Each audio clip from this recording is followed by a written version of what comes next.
जरिए, in international agencies के जरिए G20 जैसे मोर्चों को क्रेडिबिलिटी मिलती है, क्योंकि अगर आप G7 से केवल तुलना करें तो हालांकि अनौपचारिक तौर पर आप देखें तो G20 का कोई सेक्रेटेरिएट नहीं है। तो एशियन डेवलपमेंट बैंक के प्रेसिडेंट मासात्सुगु असाकावा, जिनका भारत मंडपम में आगमन हो चुका है। पहले मेहमान आज के G20 शिखर सम्मेलन 2023 में भारत की अध्यक्षता एशियन डेवलपमेंट बैंक के अध्यक्ष। एशियन डेवलपमेंट बैंक जो एशिया और प्रशांत क्षेत्र में समावेशी विकास की सोच को आगे बढ़ाता है, बहुत ही आवश्यक। इसी सोच के तहत ये बैंक विभिन्न देशों को वित्त भी उपलब्ध कराता है और ये विकास को भी गति देता है। इन मायनों में एशिया के विकास के लिए एशियन डेवलपमेंट बैंक अपनी भूमिका लगातार बढ़ाता रहा है। बहुत बड़ी भूमिका 21वीं सदी, एशिया की सदी, और एशिया में फाइनेंस की जो समस्या है उसको दूर करने के लिए एडीबी ने महत्वपूर्ण भूमिका निभाई। सशक्त किया जाए, कैसे इसका बेहतर कैपिटलाइजेशन किया जाए, उस पर भी फोकस एडीबी का इस वक्त आप देख रहे हैं। भारत मंडपम के अंदर की तस्वीरें, जहां पर योग मुद्राएं भारत की संस्कृति और सभ्यता से हमारे विदेशी मेहमानों को परिचित कराते हुए नजर आएंगी। प्रधानमंत्री नरेंद्र मोदी औपचारिक रूप से इन सभी नेताओं का स्वागत करेंगे। एशियन डेवलपमेंट बैंक के प्रेसिडेंट मासात्सुगु असाकावा जो भारत मंडपम में प्रवेश कर चुके हैं और अब कुछ ही पलों में प्रधानमंत्री उनका औपचारिक स्वागत करेंगे। भारत मंडपम में जिस स्थान से हमारे राष्ट्राध्यक्ष विभिन्न मेहमान गुजरेंगे, उन्हें फ्लैग्स के द्वारा झंडे लगाकर उनका स्वागत किया जा रहा है और भारत मंडपम की खूबसूरती से दो चार होते हुए ये सभी हमारे मेहमान मुख्य स्थल तक पहुंचेंगे। तो एशियाई क्षेत्र में इंफ्रास्ट्रक्चर डेवलपमेंट को बढ़ावा देने के लिए एडीबी की बहुत ही महत्वपूर्ण भूमिका है और भारत एक बहुत ही अहम हिस्सा इस। तो प्रधानमंत्री नरेंद्र मोदी इस वक्त एशियन डेवलपमेंट बैंक के प्रेसिडेंट मासात्सुगु असाकावा का स्वागत करते हुए, और यहां से जो सिलसिला शुरू हुआ है ये लगातार आगे बढ़ेगा। फाइनेंशियल स्टेबिलिटी बोर्ड, वित्तीय स्थिरता बोर्ड के अध्यक्ष क्लास नॉट भारत मंडपम में प्रवेश कर चुके हैं। 2021 से ही वे एफएसबी के अध्यक्ष रहे हैं। उन्हें एक लंबा अनुभव रहा है। वे यूरोपियन सेंट्रल बैंक के गवर्निंग काउंसिल के भी सदस्य हैं, जनरल काउंसिल के भी सदस्य हैं और वे आईएमएफ के बोर्ड ऑफ गवर्नर्स के भी सदस्य हैं। प्रधानमंत्री Narendra Modi financial stability board FSB के अध्यक्ष क्लास नॉट का स्वागत करते हुए। और एफएसबी बहुत इंपॉर्टेंट इसलिए क्योंकि आईएमएफ के साथ मिलकर के इन्होंने सिंथेसिस पेपर तैयार किया है। भारत अपनी प्रेसिडेंसी में क्रिप्टो को रेगुलेशन को लेकर के प्राथमिकता दिखाई, उस पर काफी इंपॉर्टेंट। और इस वक्त अंतर्राष्ट्रीय श्रम संगठन आईएलओ के डायरेक्टर जनरल गिलबर्ट एफ हांगबो, जिनका प्रवेश हो चुका है, वे आईएलओ के 11वें डायरेक्टर जनरल हैं और वे पहले अफ्रीका महाद्वीप के नागरिक हैं जिन्हें ये पद मिला है। 2022 से ही वे इस पद पर आसीन हैं।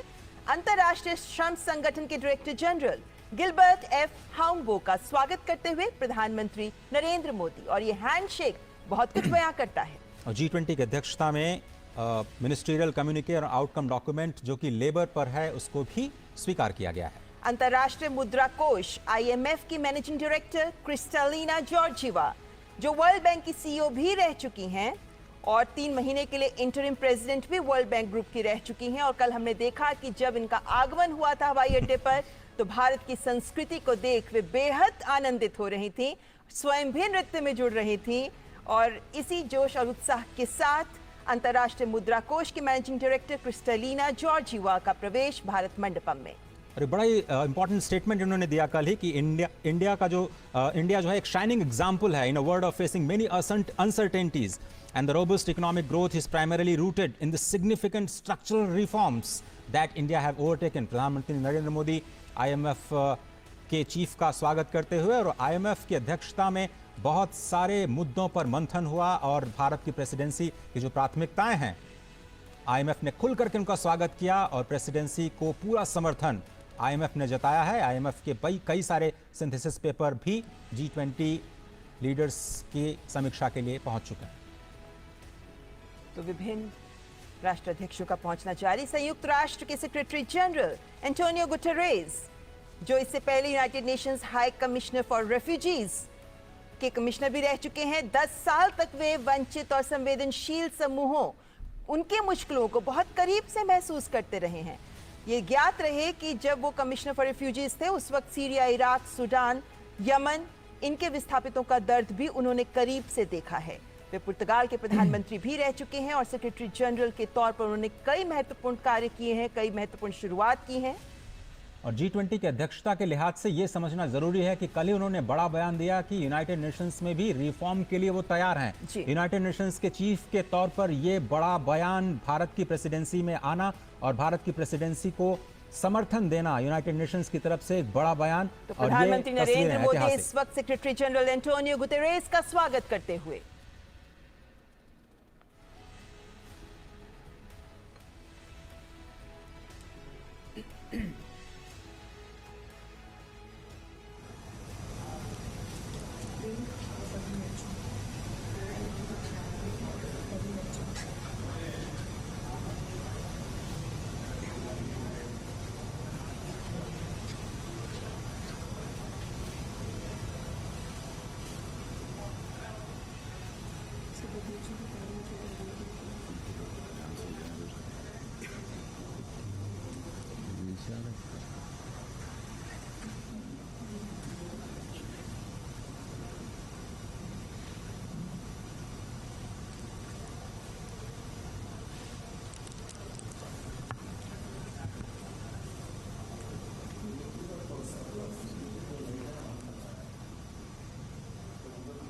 प्रेसिडेंट अजय बंगा, जिनका स्वागत किया प्रधानमंत्री नरेंद्र मोदी ने। वे पहले श्वेत व्यक्ति हैं जिन्हें आईएमएफ और वर्ल्ड बैंक दोनों की अध्यक्षता उन्होंने संभाली है। और महत्वपूर्ण बात कि उनका बिजनेस वर्ल्ड में भी काफ़ी महत्वपूर्ण अनुभव रहा है, जिसके बाद वे फिलहाल वर्ल्ड बैंक के प्रेसिडेंट और इस वक्त विश्व स्वास्थ्य संगठन WHO के director general doctor Tedros Adhanom Ghebreyesus, पहले डायरेक्टर जनरल जो अफ्रीकन रीजन से WHO के डायरेक्टर जनरल बने।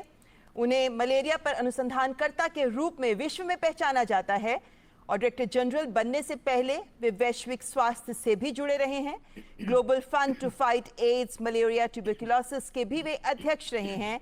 और जिस वक्त कोविड महामारी ने पूरे विश्व को जकड़ लिया था, उस वक्त उनकी अध्यक्षता में WHO ने महत्वपूर्ण कार्य किए और इस स्थिति में विश्व के समक्ष एक महत्वपूर्ण उदाहरण भी प्रस्तुत किया। विश्व स्वास्थ्य संगठन के director general doctor Tedros Adhanom Ghebreyesus. G20 की अध्यक्षता में वन हेल्थ अप्रोच पर एक बड़ा फोकस और WHO की इसमें बहुत ही महत्वपूर्ण भूमिका। वर्किंग ग्रुप की हम बात करें तो भारत की अध्यक्षता में global initiative on digital health, इसको अडॉप्ट किया गया है। वो लीडर्स के समिट के दौरान उसे रखा जाएगा और अगर उसको समर्थन मिलता है तो ये विश्व के स्वास्थ्य को और ज़्यादा समावेशी बनाने के लिए और ज़्यादा एक्सेसिबल बनाने के लिए और ज़्यादा अफोर्डेबल बनाने के लिए बहुत बड़े मील का पत्थर साबित होगा। प्रधानमंत्री नरेंद्र मोदी WHO के director general doctor Tedros Adhanom Ghebreyesus का स्वागत करते हुए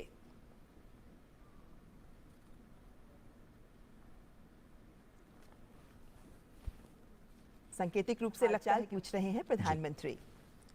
और अब स्क्रीन पर आप देख सकते हैं OECD यानी आर्थिक सहयोग और विकास संगठन के सेक्रेटरी जनरल मथियास कामन, जो ऑस्ट्रेलिया के वित्त मंत्री भी रह चुके हैं, प्रधानमंत्री नरेंद्र मोदी उनका स्वागत करते हुए। इंटरनेशनल टैक्सेशन और कैपेसिटी बिल्डिंग में OECD की बहुत ही महत्वपूर्ण भूमिका, उनके रिपोर्ट से बहुत ज़्यादा मदद मिलती है। और जो G20 के वर्किंग ग्रुप हैं उनको अपनी चर्चाओं को और आगे बढ़ाने के लिए बहुत ही इंपॉर्टेंट इंटरनेशनल ऑर्गेनाइजेशंस जो कि इनवाइट किए जाते हैं G20 के सम्मेलन में बहुत ही ख़ास इनपुट्स के लिए, जो डिसीजन मेकिंग में बहुत ही अहम भूमिका निभाते हैं। वैश्विक स्तर पर मुद्दों पर समावेशी विकास को समाहित करने में बहुत ही महत्वपूर्ण भूमिका निभाते हैं। और वर्ल्ड ट्रेड ऑर्गेनाइजेशन के डायरेक्टर जनरल गोजी ओकोंजो-इवियाला, जो पहली महिला डायरेक्टर जनरल रही हैं WTO की और पहली अफ्रीकी नागरिक जिन्हें WTO की अध्यक्षता मिली है। गोजी ओकोंजो-इवियाला जो ग्लोबल फाइनेंस एक्सपर्ट हैं, इकोनॉमिस्ट हैं, Asia, Africa, Europe, Latin America, north America में काम करने का इन्हें 40 वर्षों का अनुभव रहा है और अंतर्राष्ट्रीय विकास के विशेषज्ञ इन्हें माना जाता है और फिलहाल डब्ल्यूटीओ की अध्यक्षता संभाल रही हैं। 21वीं सदी के लिए डब्ल्यूटीओ को तैयार करना, डब्ल्यूटीओ में रिफॉर्म, इसकी लगातार बात करता रहा है भारत। और प्रधानमंत्री मोदी ने भी स्पष्ट तौर पर डब्ल्यूटीओ में रिफॉर्म्स की वकालत की और ट्रेड एंड इन्वेस्टमेंट की वर्किंग ग्रुप में डब्ल्यूटीओ मिनिस्ट्रियल मीटिंग में भारत इस मुद्दे पर लगातार बात करता रहा है कि विकासशील देशों को ग्लोबल साउथ की आवाज़ को डब्ल्यूटीओ में और ज़्यादा तरजीह दी जानी चाहिए। मार्केट एक्सेस में जो विकसित देश हैं, विकासशील देशों की मदद करें। प्रधानमंत्री नरेंद्र मोदी गोजी ओकोंजो-इवियाला डब्ल्यूटीओ के डायरेक्टर जनरल का स्वागत करते हुए।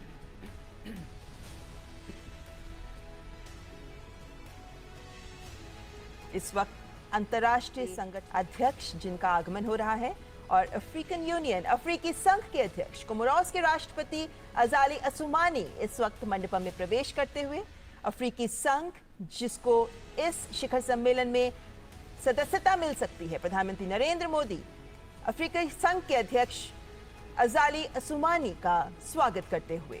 और जिस तरीके से गले लगकर गर्मजोशी के साथ हैंडशेक किया जा रहा है, ये बताती है कि अफ्रीकी संघ को G20 शिखर सम्मेलन में सदस्यता मिलने के आसार पूरे हैं। बिल्कुल, ये बड़ी खबर आ सकती है बात कि अफ्रीकन यूनियन को शामिल किया गया है। बहुत ही इंपॉर्टेंट स्टेटमेंट शायद दिल्ली से निकल सकता है। अभी तक अंतर्राष्ट्रीय संगठनों के अध्यक्ष जिनका स्वागत हो रहा था और अब आमंत्रित देशों के प्रतिनिधि और अध्यक्ष, राष्ट्राध्यक्ष जिनका स्वागत करेंगे प्रधानमंत्री नरेंद्र मोदी। और इस वक्त स्क्रीन पर आप देख सकते हैं ओमान के उप प्रधानमंत्री सईद असाद बिन तारिक अल सईद, जिनका आगमन मंडपम में। ओमान की कैबिनेट में सुल्तान के बाद दूसरे सबसे वरिष्ठ अधिकारी उप प्रधानमंत्री ही होते हैं और ऐसे में अपने देश ओमान का G20 में आमंत्रित देश के तौर पर प्रतिनिधित्व कर रहे हैं ओमान के उप प्रधानमंत्री। अतिथि देवो भव की अवधारणा को जमीन पर उतारते हुए भारत मंडपम में G20 की अध्यक्षता और शिखर सम्मेलन से ठीक पहले सबसे पहले अंतर्राष्ट्रीय संस्थान और उसके बाद अतिथि राष्ट्र, उनका स्वागत, ये हमारी परंपरा और बहुत ही इम्पॉर्टेंट इन अतिथि देशों का G20 की बैठकों में शामिल होना एक ग्लोबल इम्पॉर्टेंस उनके लिए। तो प्रधानमंत्री नरेंद्र मोदी ओमान के उप प्रधानमंत्री सईद असाद बिन तारिक अल सईद का स्वागत करते हुए फॉर्मल फोटो ऑप और आमंत्रित देशों की फहरिस्त में बांग्लादेश की प्रधानमंत्री शेख हसीना, जिनका आगमन हो गया है। बांग्लादेश हमारा बेहद करीबी पड़ोसी देश। कल ही प्रधानमंत्री की बांग्लादेश के साथ द्विपक्षीय वार्ता भी हुई और शेख हसीना, प्रधानमंत्री शेख हसीना और प्रधानमंत्री नरेंद्र मोदी के बीच इस द्विपक्षीय वार्ता में पीपल टू पीपल कॉन्टैक्ट को बढ़ाना, कमर्शियल लिंकेजेस को बढ़ाना, कनेक्टिविटी को बढ़ाने पर बातचीत हुई। प्रधानमंत्री नरेंद्र मोदी बांग्लादेश की प्रधानमंत्री शेख हसीना का औपचारिक स्वागत करते हुए। पड़ोसी देशों के साथ भारत सदा ही अपने रिश्तों को प्रगाढ़ करने में जुटा रहता है और ऐसे में बांग्लादेश, जिनसे हम सीमाएं साझा करते हैं, हमारा एक महत्वपूर्ण पड़ोसी देश। और अब मॉरिशस के प्रधानमंत्री प्रविंद जुगन्नाथ स्क्रीन पे आप देख सकते हैं। इजिप्ट के राष्ट्रपति अब्देल फतेह अल सीसी, इजिप्ट जहां पर भारत अपने बहुत ही करीबी रिश्ते साझा करता है और राष्ट्रपति अब्देल फतेह अल सीसी भारत के साथ अपने रिश्तों को प्रगाढ़ करने के लिए कई महत्वपूर्ण कदम उठा चुके हैं। बहुत इंपॉर्टेंट, और आपको ध्यान होगा कि प्रधानमंत्री ने हाल ही में इजिप्ट की यात्रा भी की और दोनों देशों और ऐतिहासिक यात्रा, कई सालों के बाद कोई भारत का प्रधानमंत्री इजिप्ट की यात्रा पर गया और बहुत ही गर्मजोशी के साथ उनका स्वागत किया गया। और मुझे लगता है कि वहीं पे इन्विटेशन प्रधानमंत्री ने दिया और इस वक्त तस्वीरें आपकी स्क्रीन पर। प्रधानमंत्री नरेंद्र मोदी इजिप्ट के राष्ट्रपति अब्देल फतेह अल सीसी का स्वागत करते हुए, हैंडशेक करते हुए। कोणार्क के सूर्य मंदिर से प्रभावित ये दृश्य, और इस बात का विशेष ख्याल रखा गया है कि जब ये औपचारिक फोटो ऑप हो रहा हो तो भारत की संस्कृति की इस अमूल्य धरोहर का भी एक उदाहरण विश्व के सामने रहे। और इस वक्त मॉरिशस के प्रधानमंत्री प्रविंद जुगन्नाथ मंडपम में प्रवेश कर चुके हैं। मॉरिशस के साथ भी भारत की कल द्विपक्षीय वार्ता हुई। प्रधानमंत्री नरेंद्र मोदी ने मॉरिशस के प्रधानमंत्री के साथ द्विपक्षीय वार्ता की और इस वक्त दोनों देशों के कूटनीतिक संबंधों के 75 वर्ष का जश्न भी मनाया जा रहा है। और द्विपक्षीय वार्ताओं में भी फिनटेक, ढांचागत विकास, सांस्कृतिक आदान प्रदान पर भी जोर रहा, क्योंकि मॉरिशस पहला ऐसा देश है अफ्रीकी महाद्वीप का जिसके साथ सेपा भी एग्रीमेंट पर भी आगे हम बढ़ चुके हैं, इसको भी हम साझा करते हैं। तो दोनों देशों के बीच के रिश्ते बेहद महत्वपूर्ण। भारतीय मूल के कई नागरिक मॉरिशस में अपने कारोबारी संबंधों को आगे बढ़ाते हुए स्पष्ट तौर पर नजर आते हैं और मॉरिशस को टैक्स ट्रीटीज के लिहाज से भारत के संदर्भ में काफी महत्वपूर्ण देश के रूप में देखा जाता है। तो प्रधानमंत्री नरेंद्र मोदी मॉरिशस के प्रधानमंत्री प्रविंद जगन्नाथ का स्वागत करते हुए विभिन्न देशों के राष्ट्राध्यक्ष जिनका आगमन इस वक्त भारत मंडपम में जारी है, और नीदरलैंड्स के प्रधानमंत्री मार्क रूट, नीदरलैंड्स जो आमंत्रित देशों की फहरिस्त में शामिल है,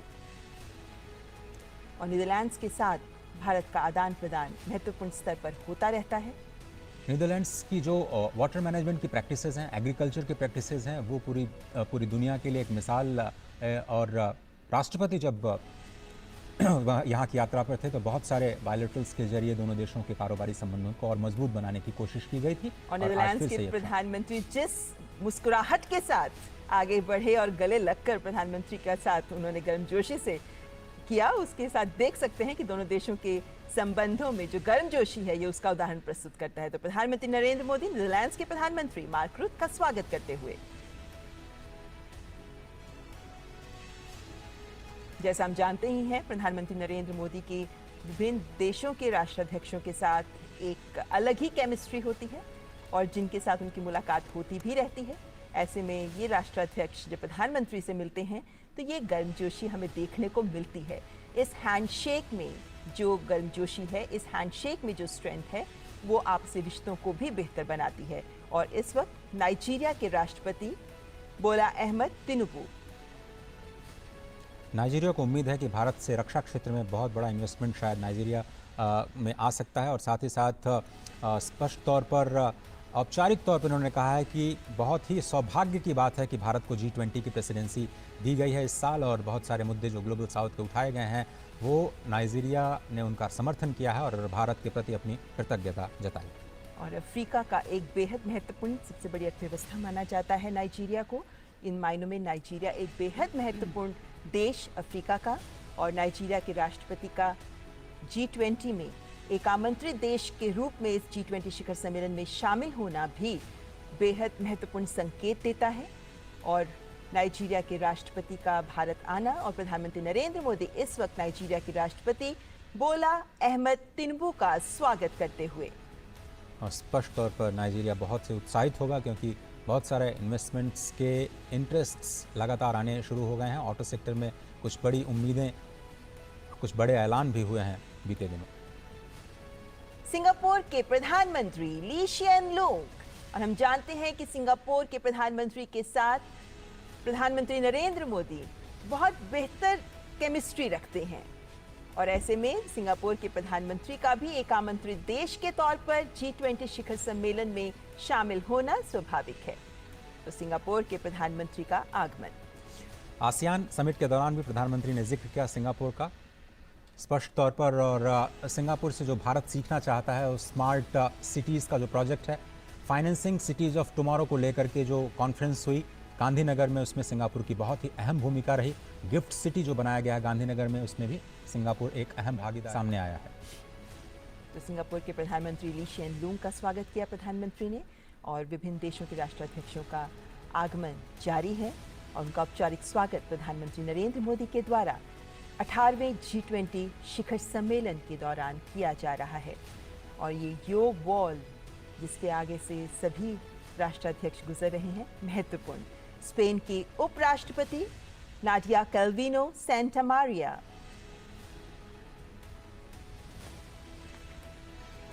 हम जानते हैं कि स्पेन यूरोपीय संघ का हिस्सा है और स्पेन के साथ भारत के संबंध बेहतर हैं और ऐसे में स्पेन की उपराष्ट्रपति और उनके चेहरे पर खिली मुस्कुराहट ये बयां करती है कि इस शिखर सम्मेलन में आमंत्रित देश के तौर पर शामिल होना स्पेन इसे महत्वपूर्ण मानता है। दोनों देशों के बीच स्किल्ड वर्कफोर्स के आदान प्रदान को लेकर के काफ़ी ज़्यादा उत्सुकता दिखाई दे रही है और स्पष्ट तौर पर जो G20 में बातचीत चल रही है, लेबर फोर्स के किसी भी तरह के मूवमेंट को बढ़ावा देने के लिए जो एक आम सहमति, एक वैश्विक सहमति बनाई जाए, उसमें भारत और स्पेन दोनों ही देशों को फायदा होने की उम्मीद। प्रधानमंत्री नरेंद्र मोदी स्पेन की उपराष्ट्रपति नाडिया कैल्विनो सेंटा मारिया का स्वागत करते हुए हैंडशेक करते हुए।